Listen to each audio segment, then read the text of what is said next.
Ampitombona amintsika manankarivana ny fahasoavana sy ny fiadanana avy amin'ny ankehitriny sy taloha ho avy. Amen. Velom-piderana anao zay raha eo no ny nazonay ty andro zoma, andro alakamisy 10 febroary 2024 ity.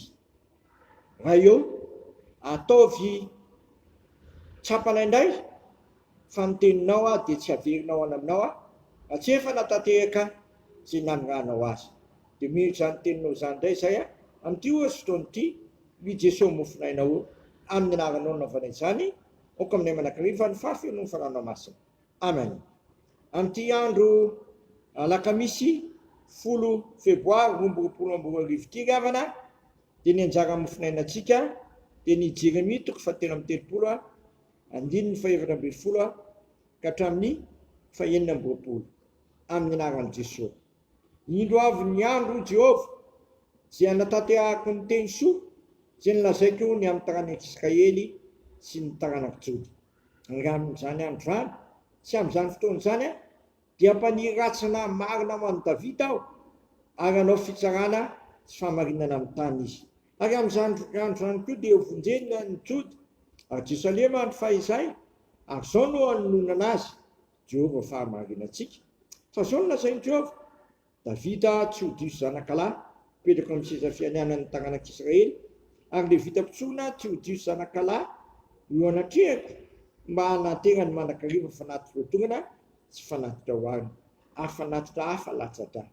Ary tonga tamin'i Jeremia ny teny Jehovah manana hoe: izao no lazain'i Jehovah: raha mahafoana ny fanekeko ny amin'ny andro sy ny fanekeko ny amin'ny alina ianareo mba tsisy andro sy alina amin'ny fotoana, dia ho azo fanana koa ny fanekeko tamin'ny Davida mpanompoka tsy hananany zanakalahy anjaka eo amin'ny seza fiandianany sy amin'le vita pitsona mpanompoka, toy ny hamaroany kintana iny amin'ny lanitra zay tsy azo isaina, ary toy ny fasika any amin'ny ranomasina zay tsy azo afatra, dia toy izany hanamaroko ny taranak'i Davida mpanompoka sy le vita zay aminao fampivavahana ho ahy.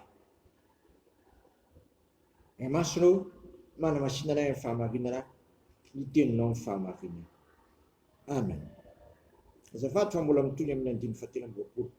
Ary tonga tamin'ny Jeremia ny tenin'i Jehovah nanao hoe: tsy hitanao va zay nolazain'ity firenena ity hoe ny fianakaviana roa zay nofidian'i Jehovah dia efa nariny, toy izany no hanamavon'ny olona ka dia tsy vaniko firenena eo maso intsony izy. Zao nolazain'i Jehovah: raha tsy amin'ny andro sy ny alina ny fanekeko, raha tsy nitendreko ny lalàna fitondrana ny lanitra sy ny tany, dia ariko ny taranak'i Jakoba sy Davida mpanompoka, ka ny taranany tsy mba hanalako mpanapaka ny taranak'i Abrahama sy Isaka ary Jakoba, fa ampodiko avy amin'ny fahababony izy ka amindrako fo. Masilo manamasinana amin'ny fahamarinana, ny teninao ny fahamarinana. Amen. Tena mitana ny tenin'ny tompo ry havana, satria ny fanekeny izay nataony tamin'ny andron'i Abrahama dia mbola azoniny koa tamin'ity fotoan'andro ity, satria Andriamanitra dia tsy miova masony manakizay. Fa isika olombelona no besiasy, ny firenena Israely no mafiato sy madipo. Eto dia tapa-kevitra Andriamanitra fa hamindra fo amin'ny Israely. Hitantsika izany ery amin'ny 9:20 tapany farany: ka amindrako fo fa ampodiko amin'ny fahababony izy. Amindrako fo fa ampodiko amin'ny fahababony izy. Nanapa-kevitra Andriamanitra hamerina ny zanak'Israely eo anatrehany. Nga tamin'izany andro zany ihany Andriamanitra no nanapa-kevitra hamerina ny zanak'Israely eo anatrehany, fa te hamerina asy ianao koa izy amin'ny alalan'i Jesosy Kristy, satria Jesosy Kristy mihitsy tonga ty amin'ity zao tontolo zao mba ampody ny fon'ny zanaka ho amin'ny ray ary ampody ny fon'ny ray ho amin'ny zanaka. Jesosy Kristy no lay fampihavanana.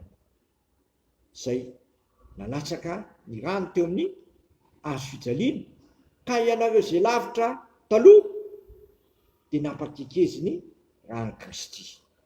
Zany no asan'Andriamanitra hatatehaka ny fanekeny, sady zao ataony no lambarana nanonona ny fanasany tompo izy. Tiany tenako zay meko anareo dia akizany koa izy. Itiany rako zay nalatsaka famelan-keloka ho amin'ny maro sy fanekena vaovao.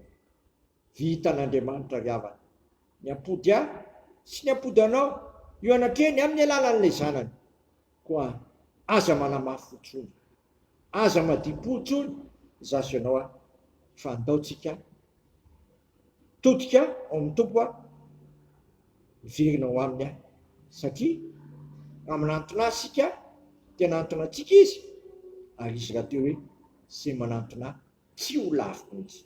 Ka eo anatren'izany dia marina amintsika ty teny ty hoe zay anatanterahako ny teny soa, hanatanterahako ny teny soa, 5:20 tapany folo. Dia zay le teny soa mafana, ny fifaliana lehibe ho an'olona rehetra, dia mpamonjy ny teraka ho antsika anio. Azontsika miverina eo anatrehan'Andriamanitra, akana amin'izy amintsika fa izy manana fiainana manakizay. Amen. Saotra anao zay raha eo fa vitanao ny mamita fo aminay, vitanao ny mamela ny helokay, vitanao manadino ny fahadisoanay, vitanao koa nafoy ny zanakao ho avitra ny fotanay, fa izy no fianavranantsika dia Kristy zany. Rava ny hevitra mampisaraka anay aminao vokatry ny ngany Kristy, tonga mahazo famelan-keloka zay atsy izany nanaovanao fanekena vaovao zay ka teneninao hoe za Andriamanitra reo ary anareo ho zanako. Dia zay rehetra ne anananao ray, ary zay rehetra koa ne tena ho zanako tokoa, satria efa natsoinao ho an'izany zay.